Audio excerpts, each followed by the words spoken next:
PIB num dia, inflação no outro, depois lucros ou empregos. Mas quando chega na sua tela, já é tarde demais. Quando é divulgado, já foi precificado há dias e a oportunidade passou. Então, a pergunta é simples: o que se move primeiro?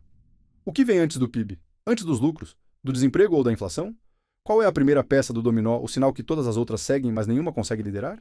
Agora observe os mercados. Comece pelo S&P 500, um índice amplo de ações, baseado nas grandes empresas dos Estados Unidos. Depois a Nvidia, uma ação individual impulsionada por inovação e especulação. Agora o Bitcoin, um ativo descentralizado fora do sistema tradicional. Depois o ouro e a prata, proteções históricas baseadas na escassez. E por fim, o dólar americano, uma moeda de reserva global que muitas vezes se move na direção oposta. Ativos diferentes, fundamentos diferentes, histórias diferentes. Todos respondem ao mesmo motor oculto, a uma fonte comum de energia, um fluxo que os alimenta ou os esgota, um sinal global, né? Um indicador principal, um metrônomo do risco que mostra o próximo movimento antes que ele aconteça. É por isso que, na Glacium Research, criamos nosso próprio modelo, um indicador personalizado, projetado para capturar o único sinal que consistentemente move os mercados. Uma estrutura que desenvolvemos internamente, construída em torno de uma pergunta simples: o que vem antes? Antes que o resto aconteça. Qual é a primeira faísca? Aquela que não pode ser prevista, mas que podemos rastrear em tempo real? E hoje vamos te mostrar. Antes de explicar os componentes exatos, é importante entender o que vem primeiro. A economia global é uma máquina, feita de nações, cada uma controlada por um banco central. Eles não apenas observam a economia, eles a controlam. E fazem isso através de uma ferramenta, mais poderosa que qualquer outra, a capacidade de criar dinheiro. Eles expandem a oferta de moeda, digitalmente, instantaneamente, em escala. Com um clique, bilhões são injetados no sistema financeiro. Essa é a primeira peça do dominó. Antes de um emprego ser criado, antes de um produto ser vendido, antes de uma curva de juros se inverter, o dinheiro é criado. E quando é criado, não fica onde nasceu. Porque no mundo de hoje, o dinheiro se move instantaneamente entre fronteiras, entre moedas e entre mercados.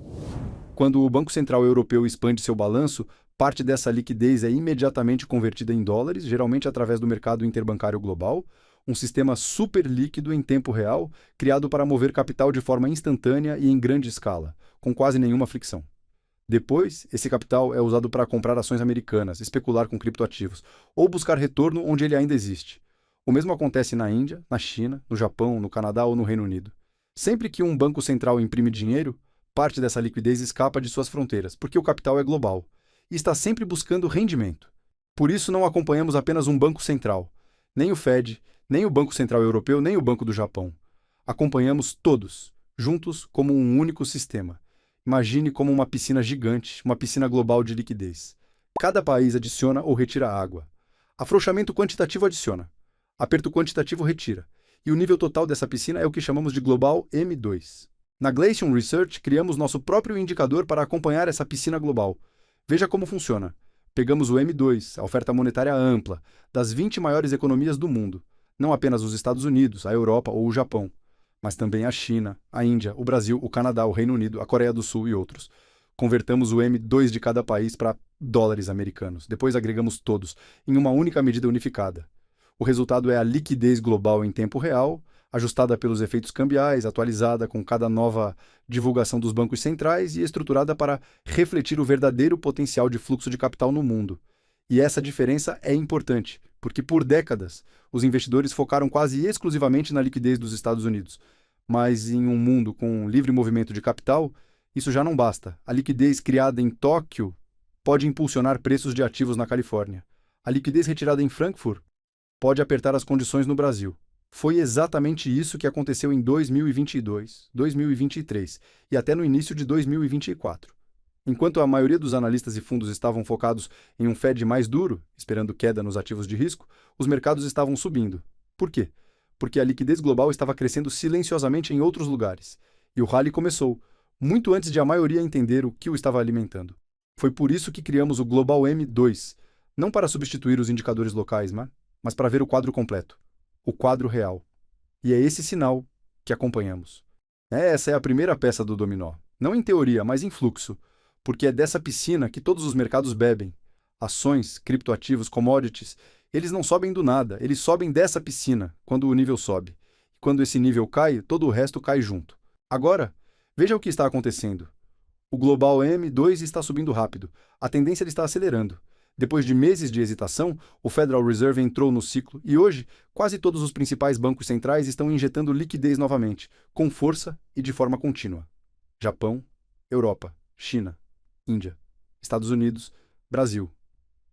Todos estão adicionando a mesma piscina global, e isso muda tudo. Essa é uma das razões principais pelas quais continuamos estruturalmente otimistas com as ações. Esperamos novas máximas nos mercados de ações globais e a continuação de uma onda mais ampla de risk-on. Nos mercados de cripto, também prevemos mais valorização. Se a liquidez global continuar a se expandir, esperamos o padrão típico de final de ciclo, uma rotação do Bitcoin para o Ethereum e depois para altcoins de menor capitalização, o que o mercado costuma chamar de alt-season. Historicamente, nunca vimos essa fase acontecer sem um dólar fraco. E este ciclo não é exceção. O dólar começou a cair justamente antes dessa fase final, removendo uma das últimas barreiras para a performance ampla das criptos. Não é coincidência.